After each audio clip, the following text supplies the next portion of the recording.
And welcome to another exciting episode of The Energy That Surrounds Us. I'm your host, Michael, and I am joined tonight with Eve Lorgen. And the reason I kind of stuttered there for a second is this episode is actually being recorded early. We are pre recording this due to the time difference and out of respect for my guest. And so everyone will be watching this at night, and that explains why the sun is out and it's a bright afternoon for us. So I am so privileged, honored, and blessed to be having an amazing guest to share with you all.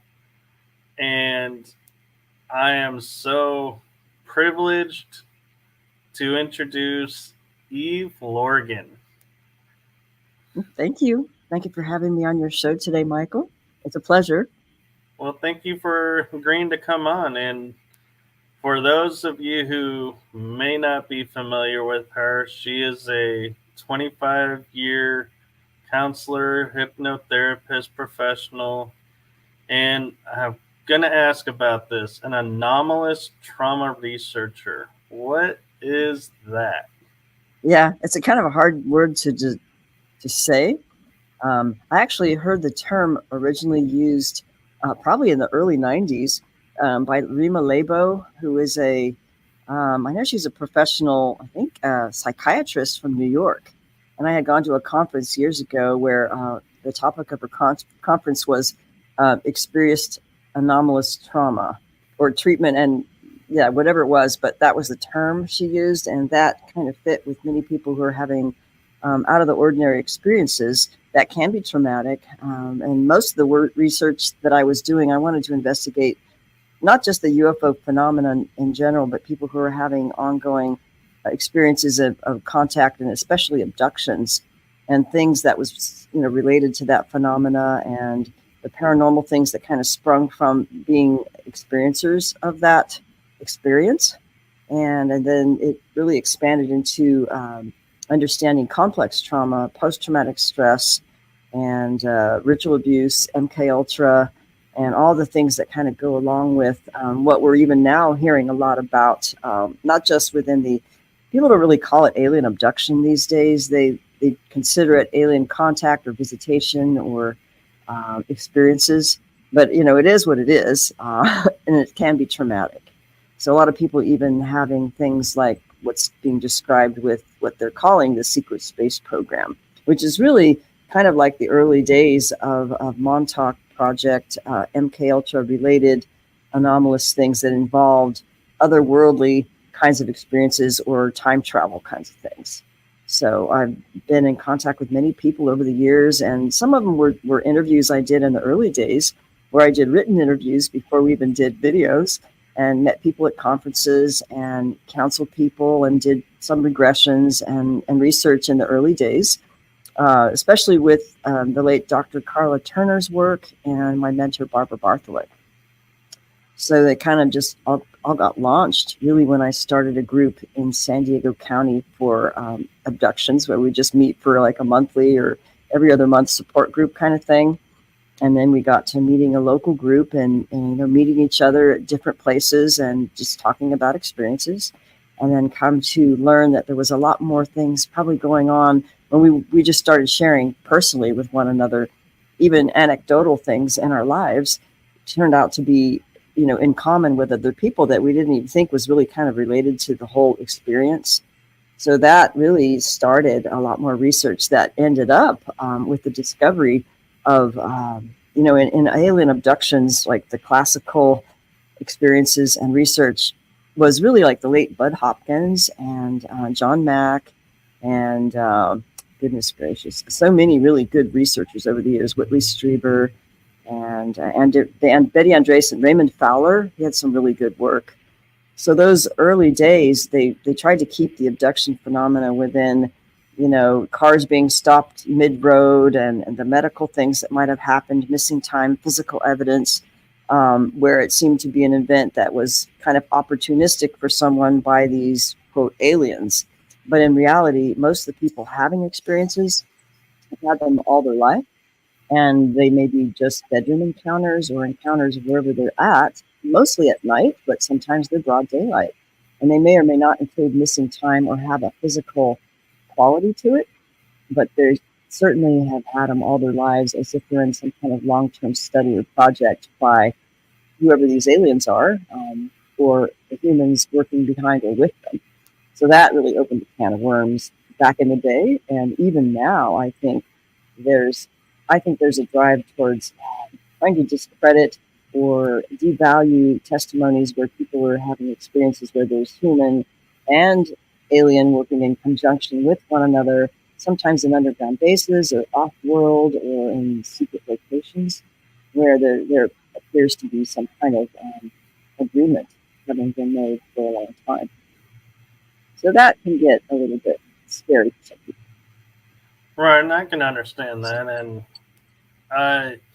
I'm curious because they say like a lot of disclosures coming through movies and everything. And like you were saying, this has been happening for so long, but people's memories aren't there and are now starting to resurface.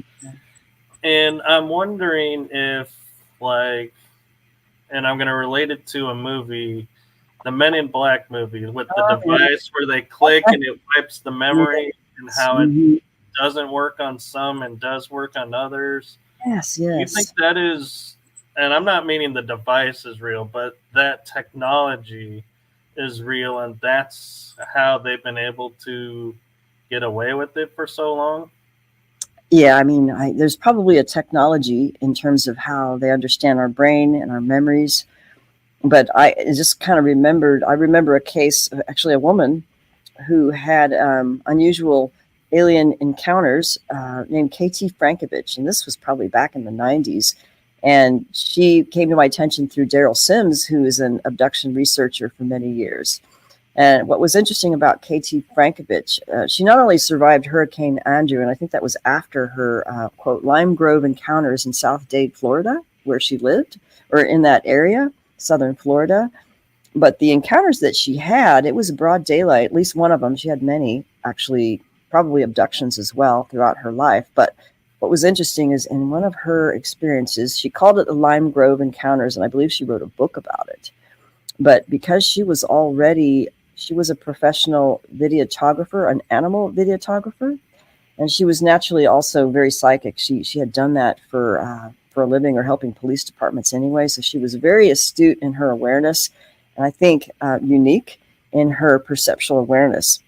So that when this encounter happened, she was outdoors in the lime groves and probably walking or taking her dog for a walk. And then a particular type of alien was coming upon her kind of like from behind, as if it was a different kind of alien that you don't really hear about. It might have had the appearance of something like an alien gray, but I don't think its skin was gray, and a little bit, maybe a little bit taller, but more muscular and with 6 fingers. And it was kind of gliding, running in an unusual way, And this particular alien, I think when she became aware of it, she had the perception that it was trying to affect her awareness to not notice it or to do or act in a certain way that complied with not remembering or not perceiving things as she was perceiving it. So it was like a subtle mind control thing that I think many aliens probably do regularly to people, even in a supernatural way, for lack of a better term, to affect our ability to perceive or distort the perception of the event itself. So she didn't respond like a normal human would, and it might be because she had a gift with perceptions and animal videography, and she was already psychic. So she just noticed this thing and just was very lucid in her encounter. So she wrote about that.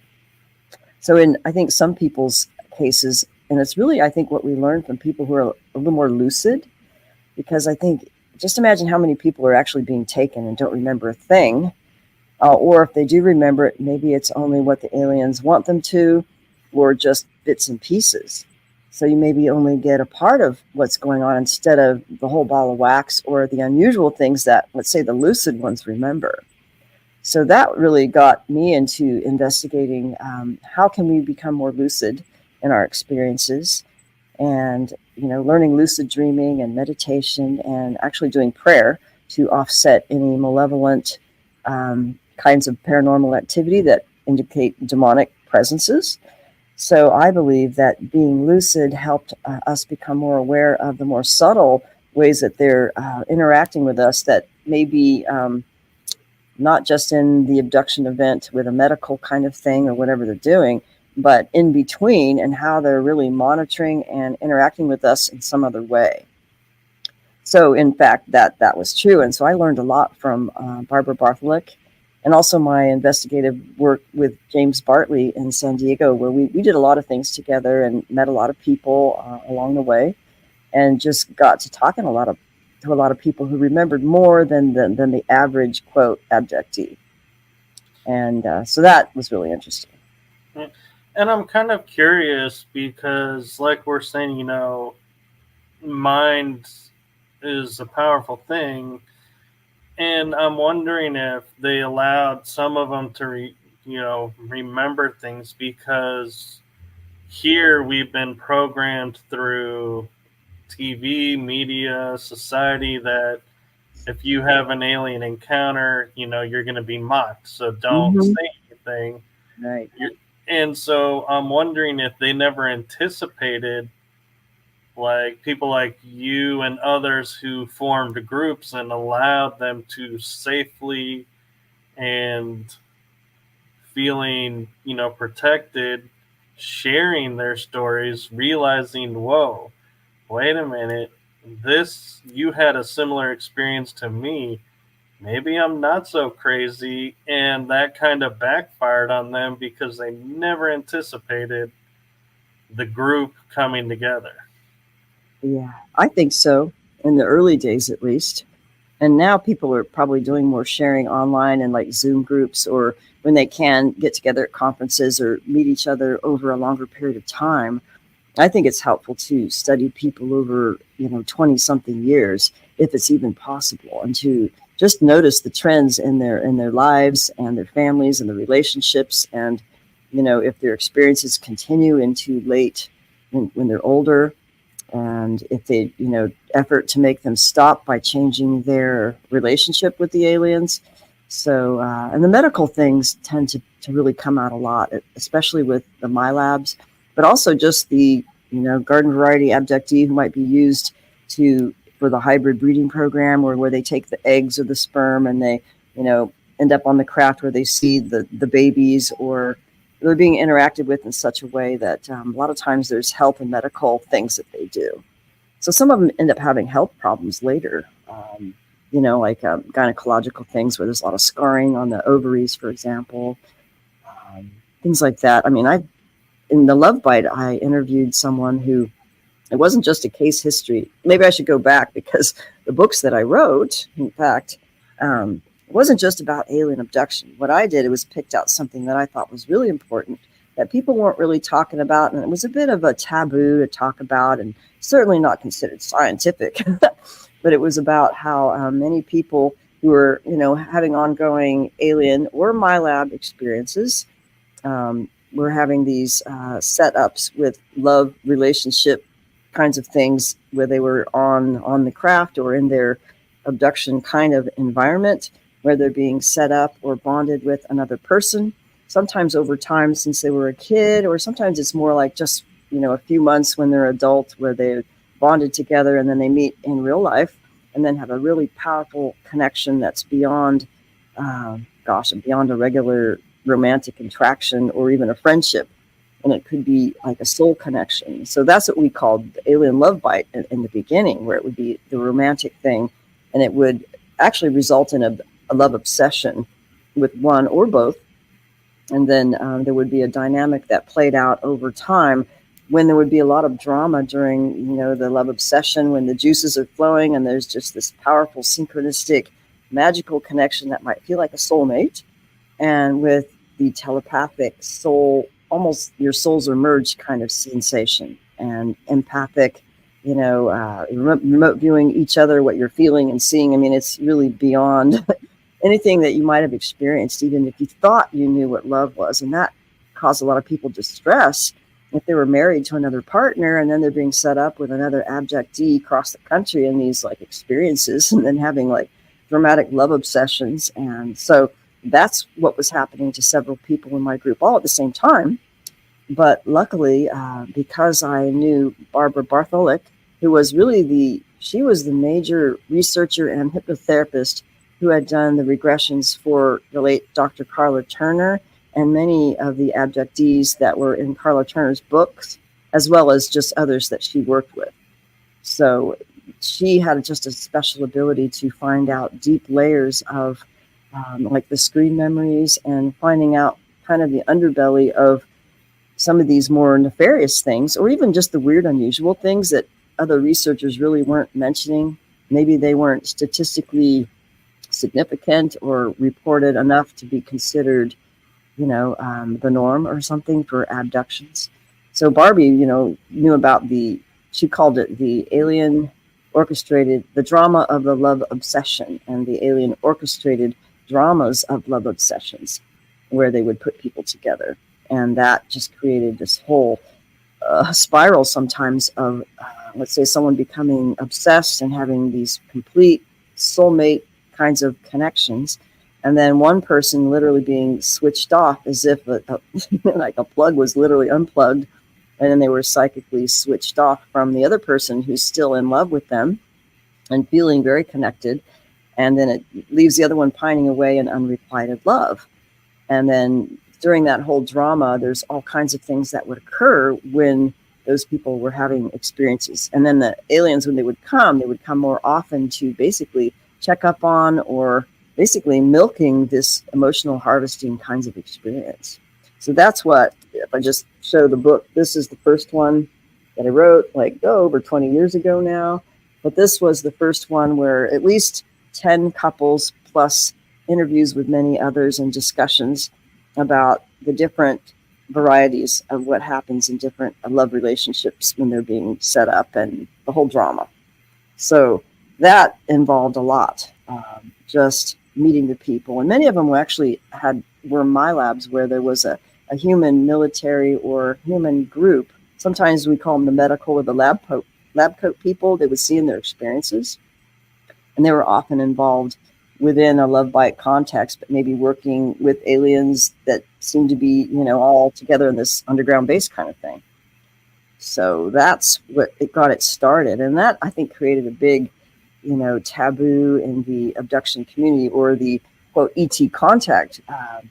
The tendency, I'm going to say this as a therapist, the tendency is for people to want to perceive it positively, to have some kind of peer support with other experiencers, or with the getting compliance with the aliens so they don't get punished. Or I think they want us to admire them and have a kind of Stockholm syndrome kind of allegiance with their agenda. And I believe that a lot of what they use is a type of mind control. So I think it's good to really get through those kinds of compulsions and really question if that's happening. Because we know now, as people who study trauma, like complex trauma, and they call it complex PTSD, or, the post-traumatic stress disorder, which was popularly known since the Vietnam era with the combat types of stress and what happens in the nervous system and the flashbacks and all that. But many abductees naturally have a lot of PTSD and what I call complex trauma. So to be a therapist about it here, get all geeked out, complex trauma is really a type of post-traumatic stress from pervasive long-term trauma that's developmental. So that means from early in your childhood that really extended into, your adulthood or your teenage years, or maybe a long-term marriage or something, that one will have a triggering personality style that has had to adapt to trauma. And it's the fight, flight. We hear about that. But it's really fight, flight, freeze, fawn, and combinations of those reactivities. And so the fawn response is actually a part of what happens in Stockholm syndrome. So, and I think it's the flight fawn that will happen. So, and that's a survival technique. That is a survival strategy. So I believe that they're, tweaking the knobs here and there to try to get us to really be compliant with their agenda. And but that's my opinion. So I'll just pause, and if you have any questions on any of that, because it can go in many directions. Well, one curious thought I had come into mind was we are taught that no matter, like hypnosis, you cannot be hypnotized to do something that you truly do not want to do. That would be, totally against your nature. They can't force you to. And I'm wondering, and I started to think about this as they're doing the mind control, and people are, we're told we agreed to do this or that. Yes. Is it the mind control is taking over and so that's where they're getting the approval to do what they're doing and getting around the quote universal laws of not being allowed to force us to do anything and go against our free will. And so are they subverting it through the mind control, I guess, is my question. Yeah. I think there's something to that, although in my understanding now, learning actually from Christian ministers actually who have worked with, let's say, hardcore ritual abuse survivors, where they're in the satanic or the occult bloodlines that have actually literally made blood oaths and covenants, rituals having to do with conception or birth or dedication of birth through your ancestral covenants. And that's actually true. And it is a legalistic system that has been known in occult circles and for a long time. It's very biblical. So I think what they're doing, they're very legalistic to go through as many loopholes to lay claim to us as property.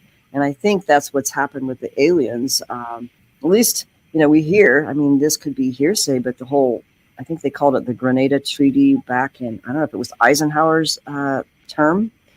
And it must have been, I don't know history, but where they made an agreement with supposedly the governments to abduct their citizens, the ones they wanted. And they gave them permission as like ownership over their citizens to just go ahead and abduct them. But then supposedly the aliens didn't really honor their treaty or their agreements. And that created, I think, what was like a Faustian bargain with some people in these groups having given over permission on another level.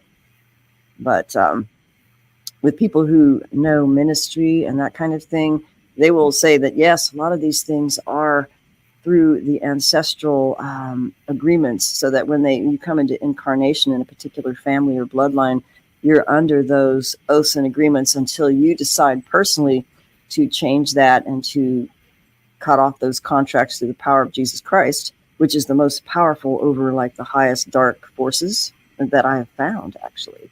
So that way we can maybe start to understand, how nefarious they can get to manipulate people with loopholes to, sign the contract or agree in some way. So I would think that they tweak the knobs here and there so that we would want to have an experience, or we think it sounds kind of cool and, oh, I wish they'd get us. And then, then pretty soon you're being taken because you want to, or I think they want us in our consciousness to believe that they're good. And meanwhile, there might be abductions going on early that someone is not aware of through amnesia because they might have been traumatic or they took your memory. But as long as you agree and want them to believe that they're good and you want them to take you, because it gives you this special sense of, oh, I'm chosen, I'm a starseed. I mean, I see this a lot in the New Age community. And I think that opens the door for them to continue on, and they would want us to believe that they're somehow benefiting us spiritually or something. So I think there is a bit of deception going on to get our permission. So I think the moment we just want to get to know who we are without wanting them to be our buddies, whatever, and then get to the truth based on what really happened and what's really happening, and get in touch with I think it's your connection with Christ that will help with the spirit of truth and the Holy Spirit to help re-guide someone, so that if they are under malign influence, then they'll have that to redirect them to truth. So I believe that can help people stop being abducted. So, All right, and another question I had that popped in my mind as you were sharing everything was, in all of your work and over the years, have you found like they starting to say commonalities of, if you have military background or military in your family, you have a higher chance of being chosen, so to speak, of being watched by the alien races and taken, or specific medical issues that they're targeting those. Have you found that to be true, or it's really everybody, but those are just. well, yeah, there's a lot more with the high level. We call it the Illuminati bloodline families. Some people call it hierarchy system families, that can include the most well-known, occult groups, brotherhood groups, where if there is an allegiance on a high level, then they can lay claim to those lines. And then if they get involved with a high-level military for many generations, and they already have the occult agreements, then they're more likely to be taken, because they have permission over those lines already. But they may look for certain genetic qualities. I mean, we've known this from people who were involved in the, I think it was Fritz Springmeier and Cisco Wheeler were the pioneers who brought out the books about the MK Ultra Monarch undetectable mind control slaves through the Illuminati programming, and how they can tell within 3 generations if a certain trait or quality will be inherited, where there would be a genetic coding. And if what they want for their assets is high intelligence, a lot of times psychic or supernatural abilities, and the ability to dissociate. And so that can be inculcated over several generations, where it's just easier for, if this gone on in 3 or more generations, then they have a higher degree of dissociability, and they may have psychic ability and high intelligence, or whatever else has been, is in the bloodline. So the whole thing about dissociation is really huge, because that's a reaction, a survival mechanism to, bad trauma, basically, especially from 0 to 8 years old, but more or less by the time you're 6 years old. So if someone dissociates into an altered personality that takes the traumatic memory, then that altered personality that has dissociated is primed to be programmed by others who know what they're doing, like MK Ultra programmers or aliens, for all we know, and SSP, programmers. Then they will use them as assets, because if you can get a good dissociator, you have a good asset that can be programmed in with whatever they decide they want. So that's where the milab, military abductions, and Montauk secret space program, the various MK Ultra programs that we've heard about, by the whistleblowers like Kathy O'Brien, I believe, was the one that was one of the most well-known, who has gone forward with her testimony, and where it was more political and sex and human trafficking related. But many of them have many different functions besides being used in, let's say, a sexual servicing capacity. Many of them are, athletes or entertainers, or high occult abilities like remote viewing and psychic stuff and precognitive stuff, time travel, combat, scientists, photographic memories, all kinds of things. So many of the times, the people who are in these projects who, start talking about their experiences, they know that they have alters, and that, oh, well, I remember my alter in an experience, and they were in this other environment where their alter is like this super soldier, or has other abilities that they can't access, and they perceive it as someone else because they can't access those abilities, because they've already been pre-programmed in through trauma and conditioning and programming. So sometimes they're chosen in certain bloodlines, and a lot of times the ones who have come forward, where it's more evident, is their parents were involved in some kind of military, occult, intelligence agency, what I call the military industrial complex, high-level companies where the parents will basically give them over or sell them over to be used in some capacity, and then they just program it.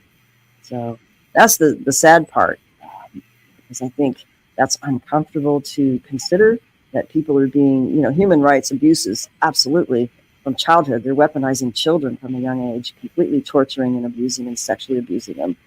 So many who have had milabs, I would guess almost all of them have had sexual abuse as children or some kind of extreme trauma that split them. No, and I agree, and there, that's, resonates, and so yeah, and I'm kind of also wondering with your practice and your training for people who, because the minds have been wiped, so they don't have memories of these events and everything. When you're in sessions or when you're talking with regular people, what are some of the things that kind of are like red flags to you to say, oh, you have been through this and your memory has been wiped, but you can kind of tell, okay. So I guess in other words, the short version is if someone's had their memory wiped, how can they tell if they've experienced this? Usually there's evidence of like post-traumatic stress, where that's easy to kind of see how people live, and the fears or the insomnia or the certain kinds of nightmares, repetitive nightmares or phobias. Missing time is like a big one for dissociation. That's a big sign, and that can happen, if it's just plain abduction and none of the human involvement as well. So that's usually evident in, let's say, the post-traumatic stress is more evident with anxiety disorders, sometimes depression, or not being able to sleep. Insomnia is a big one. A lot of times medical issues too, or the female issues where, they would always be taken and, have nonstop bleeding or get pregnant and then it would disappear, and those kind of things would happen over and over again. So, and it really, I think it's about if they can feel safe, and that when they're in a place of more calm and stability in their lives and their relationships, they're more likely to be able to feel safe enough so these memories and awarenesses can naturally emerge, which is really the human system is designed to naturally heal and remember and become aware if it's safe to do so. Although in my view, I think the aliens can do a special kind of mind wipe, and because they have abilities that are beyond a lot of what we know. But even people who've had, severe ritual abuse or just child abuse, and then they go through therapy and do trauma recovery and maybe different kinds of body-mind methods where, massage and getting the vagus system and the parasympathetic nervous system more balanced, and, detoxing and having healthy relationships and nurturing, then those things can happen spontaneously with gentle nudging, or even in their meditations or in their dreams, it just starts coming up. So I prefer to work when it's natural and safe, instead of, hardlining it to get those memories out, because oftentimes, I've noticed this, people think, oh, I just want to get a hypnotic regression. I want to find out about my events and what happened, But on a deep emotional and even a spiritual level, sometimes it's so traumatic, or they don't realize what it would mean to actually have that come fully on board in their awareness, in their body, mind, spirit, that it actually wouldn't be safe, and that we have a safeguard of amnesia sometimes too. So I believe that people need to do the trauma recovery education and self-work first, so that we can kind of loosen it up, so that those memories can come up more naturally with maybe a gentle hypnotic regression. So there were some things that were learned. Barbie was all very good. Barbara Bartholic, she just had very, very good technique. She was loving and nurturing, and she would work with people for hours sometimes. And she had a great interest in getting to the truth, because she knew that there was so much more behind what was being discussed back in, the early days, and that people were actually, they didn't like what she was saying. They didn't like what she was revealing, and more about like the reptilians and the love bite and the weird cloning things.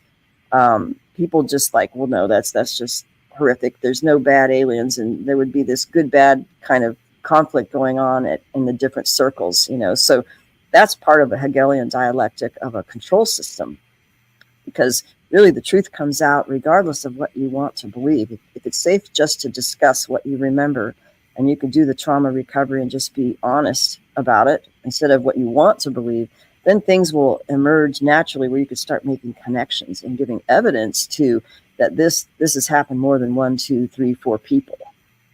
So I don't know if I went off track on that. Continue with any questions. Oh, you're doing fine. And I'm kind of curious talking about, hitting on the cloning aspect. And I don't know how familiar you are with it, but the term doppelganger, where they say we have a copy of us around, but we're never supposed to meet.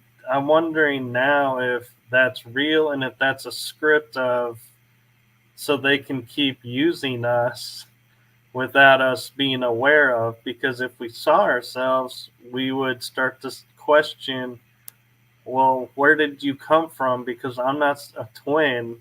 So how is there a duplicate of me, and start unlocking memories or stuff? Yeah. The Dr. Corrado Malanga of Italy, he was a UFO researcher. He's actually a biochemist at the University of Pisa. I think he's now retired or nearly retired. But he did like 30 years of research with the UFO and alien abduction phenomena, doing regressions in a very scientific way, where he asked specific questions. And really, the bottom line was, wait a minute, we can't really know who the aliens are per se until we know more fully who we are.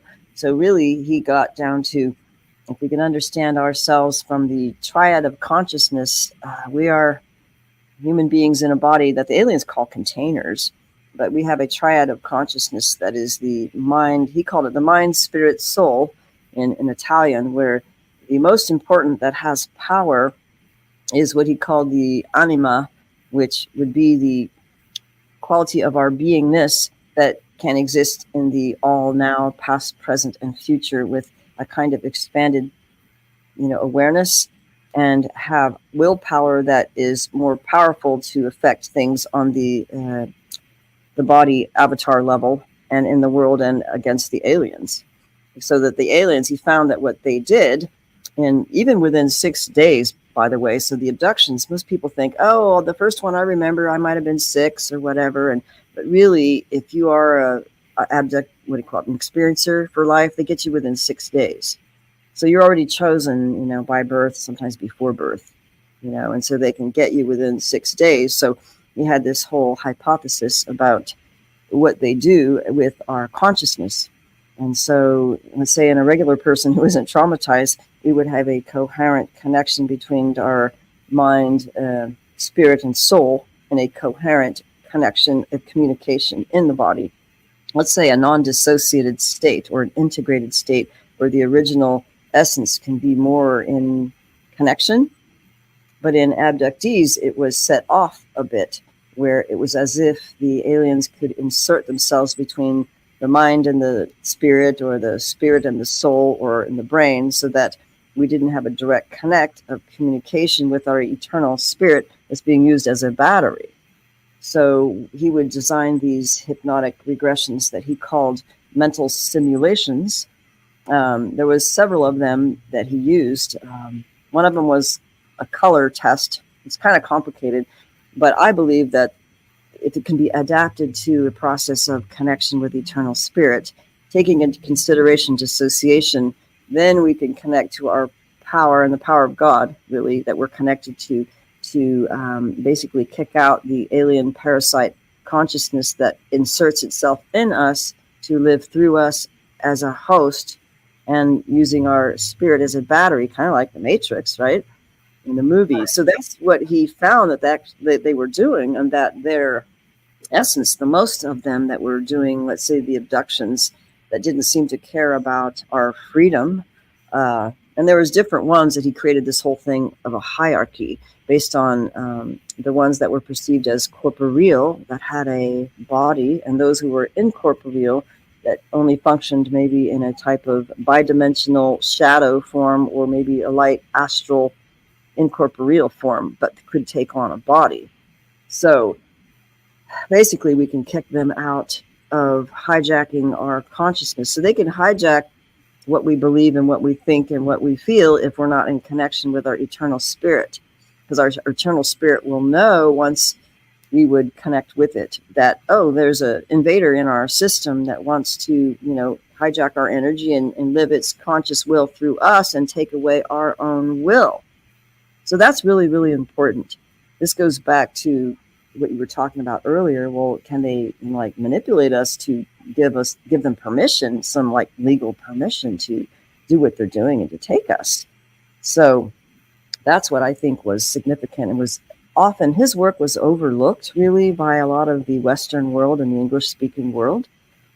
And most people adopt the QHHT hypnotherapeutic process that what's her name again? The one who has passed on, Dolores Cannon, had created. But I would say, in my opinion, we need to be much more astute in when we're really connecting with the eternal spirit and with the Holy Spirit, which is the spirit of truth, connected to the Most High, which is, we could say the good, the Most High, connected to, I say, Jesus Christ. Then we can become on board to be more connected with a greater ally of power that would honor our freedom if we so choose. But some people choose to follow, well, my guide is telling me, well, this alien, they say that they've been my guide and my protector for thousands of years, and I was one of them in a past life. And pretty soon they're getting off on these distractions that basically keeps giving them permission to insert and embed themselves in our lives and in our belief systems, that continues to use us as some kind of resource. And they call us containers for souls. So it's interesting how they perceive us. So it really gets back to, well, how do we become sovereign and lucid and perception of the truth, as opposed to something other than that, right? Is getting to know ourselves in truth, which is really the kingdom of heaven within and without. And I believe that when we truly recover from trauma, and this goes back to complex trauma, and this is just regular psychotherapy stuff. If we have the tendency of a personality structure that is dominated by the trauma that we were living through as children, and we adopted, we were either a fighter, a fight flight, or more of a freeze, or a fawn fight fawn, that means you might have a personality structure that is overlaid by this need to survive and be triggered to react in a way that will cause distorted perception and distorted thinking and distorted reacting. So we have to bypass those things that have dominated our original identity. So this, where it always comes back to identity and original self that has come into this incarnation. And so that we must get to know, what is our original self, our original identity, that, let's say, before dissociation, or no longer having that dissociative quality of, there's still an altar out there being accessed in a secret space program, and I can't help it. They take them, and they'll put those in clones, by the way. So they can make copies and they can make clones. So this is something that Dr. Corrado Malanga made, that there was a distinguished difference between when the aliens make a copy of a human versus a real human clone. So, and I think they did more of the copying, but we know now, with many of the people who have come forward and remembered testimonies, like the Ted Rice case in the Masquerade of Angels book by Dr. Karla Turner. He describes what it was pretty traumatic. I mean, I think he was only between 8 and 10 years old when he experienced this. And it was only through many regressions and spontaneous recall of what happened that he basically was subjected to a switching out procedure from his original body into a clone body. So that's where it comes into, well, why would they want to create clones? And they may have different reasons for clones. So that's where, was it just plain alien abduction by a particular group or a number of different aliens within one umbrella? And that's what Ted Rice actually remembered. There was actually a whole group of them working in kind of in league with one another in different functions or different craft. So it wasn't just one race. Sometimes they were working under an umbrella where many were working together with these abduction programs and cloning and updating. So you know how on computers we have update program. Well, it's update the clone, Right. I don't know how many times. So to answer the clone question. And you mentioned something that got me to trigger thinking. Sorry, the dogs saw a squirrel or something. But so when you were mentioning how the spirit and the energy knows when someone is using it and not using it, and if it's for good or bad, so to speak.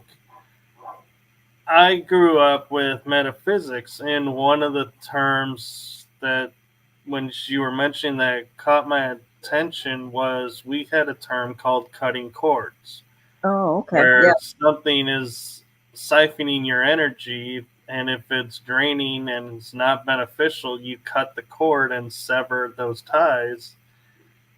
And I'm wondering if that's the same kind, if that's really our spirit energy saying, hey, wait a minute, you're being used without your permission. You need to sever this. Yeah.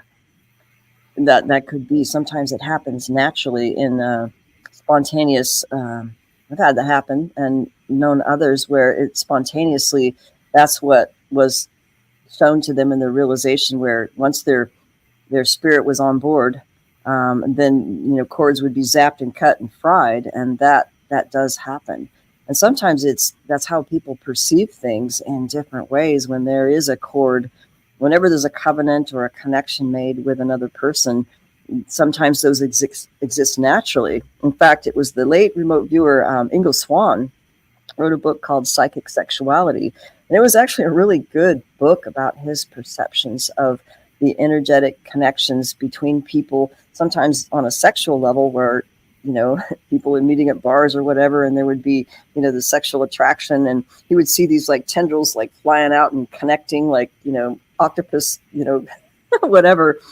But it's actually, you can perceive these things if you're a clairvoyant, that these things exist naturally with, families or pets or, natural connections.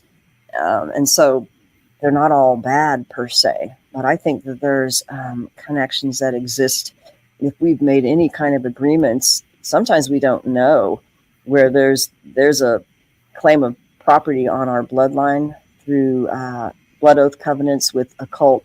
They're doing these things on purpose, where they're tying the bloodline to a particular demon or a principality, and then all those people in that bloodline are connected. And you might see a cord, or you might see the being, like after you do what we call renunciation prayers in the ministries, where they want to undo these blood oath covenants with these principalities and these demons.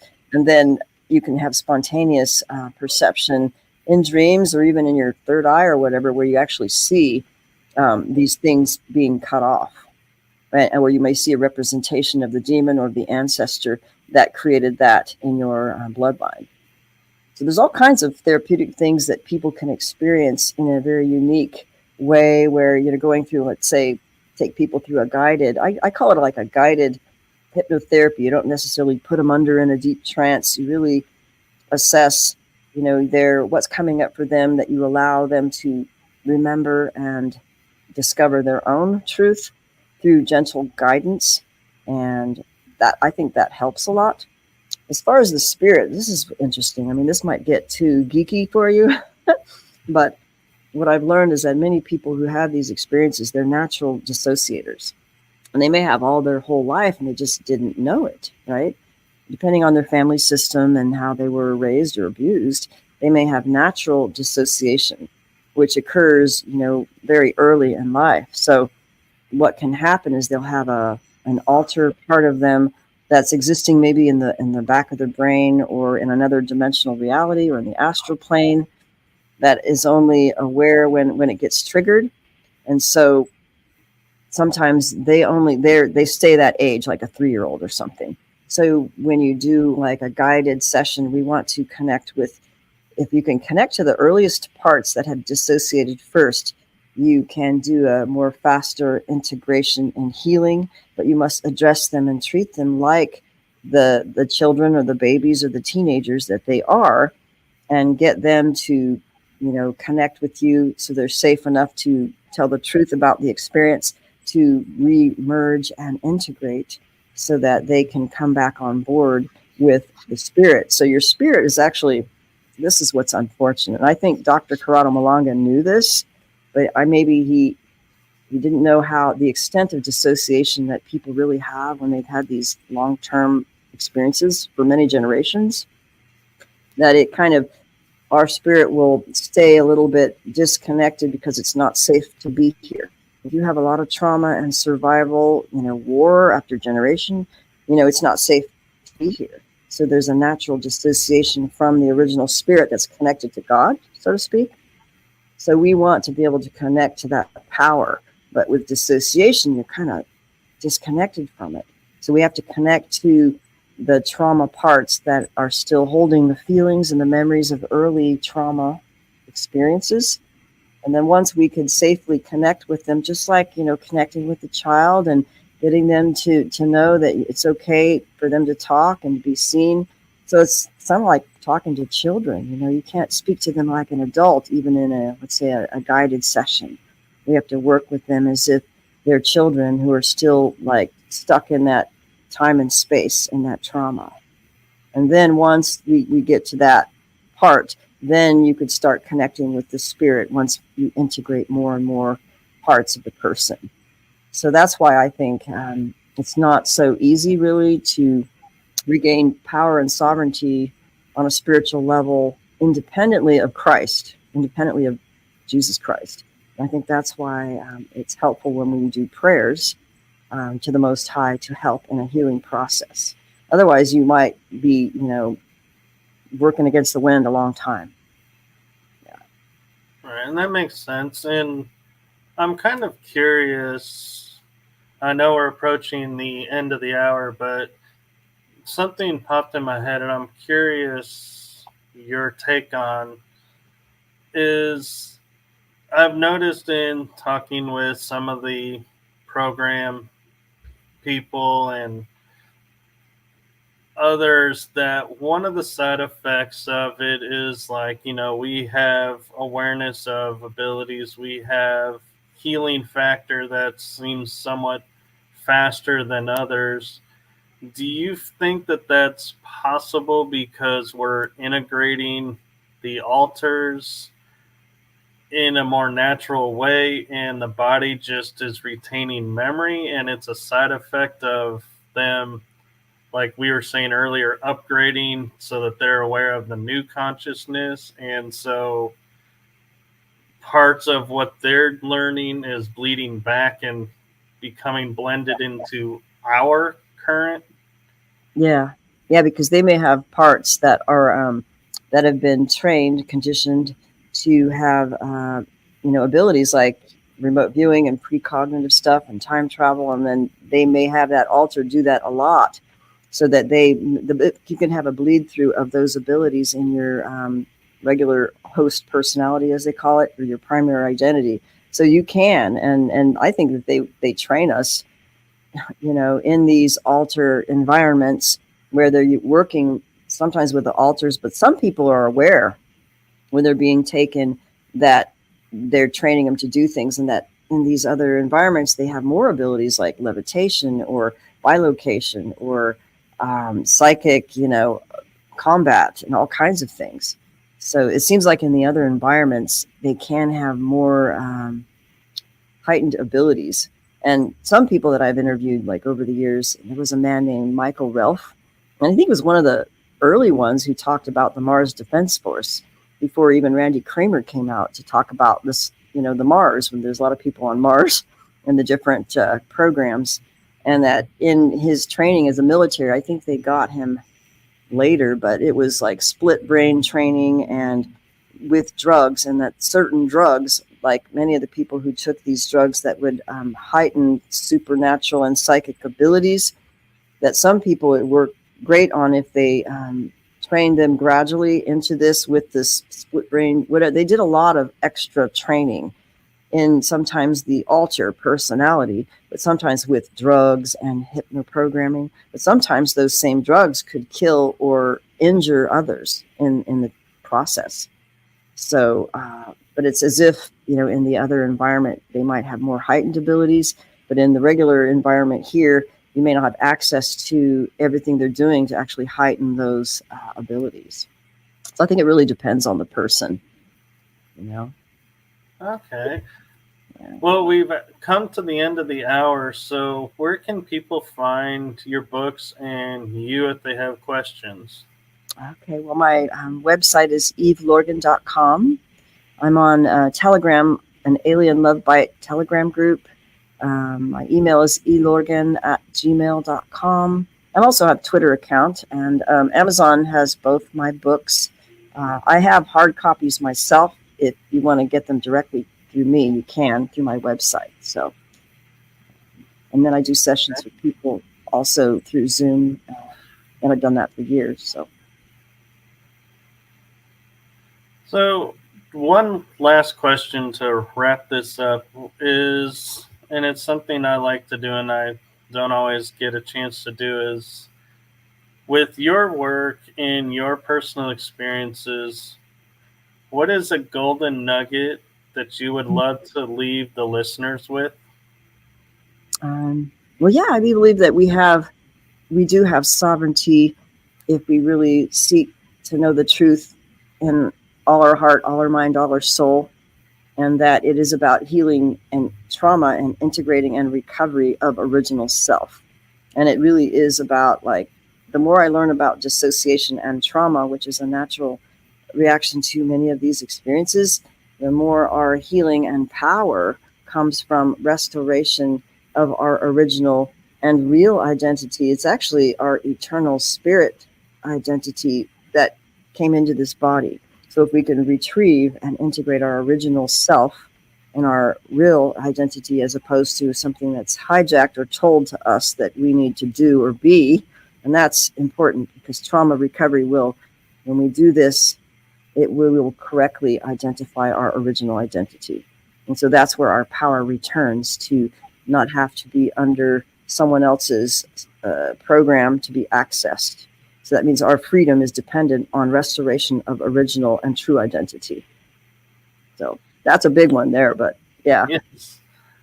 Well, thank you for that, and thank you for coming on and sharing with us your knowledge. I greatly appreciate it, and for trusting me, because I know we had not met, and so thank you for trusting me to come on and be a guest. Okay, well, it was a pleasure, and thank you for having me. And just let me know if anybody has questions, and that I can get the link later and put it on my own website and social media as well. Yes, I will send you the link, and I can even send you the episode if you'd like, and you could upload it direct. Okay, yeah, just send it to me, and I'll get that going. And yeah. Well, thank you, and